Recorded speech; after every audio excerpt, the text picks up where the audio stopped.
আমার হাজবেন্ড আমাকে গিফট করেছে, এর আগেও একবার গিফট করেছিল, সেটা হচ্ছে একটা গোলাপ গাছ। এটা কি গাছ? এটা এর ভিতরে কি আছে? এটার ভিতর পদ্ম। দেখি পদ্ম গাছগুলো বেশ সুন্দর, পাতা যাচ্ছে, কিছু পাতা বের হয়ে গেছে। একটু কাছে নাও। একটা সাবধানে বের করতে হবে। এই একটা, এটা যদিও পাতা নাই, তবে পাতা বের হবে এখান দিয়ে।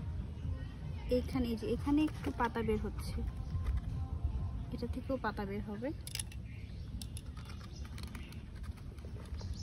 এটা সম্ভবত পিঙ্ক ক্লাউড। এটার পাতা বের হয়েছে, এগুলো এখানে ভিজায় রাখলাম, এখান দিয়ে পাতা বের হবে, তারপর এটা হচ্ছে লাগাবো মিডিয়ামে। কোনগুলো? এই যে এগুলো পাতা বের হবে, তারপর এগুলো হচ্ছে লাগাবো। তো অনুভূতি কি? I love flower.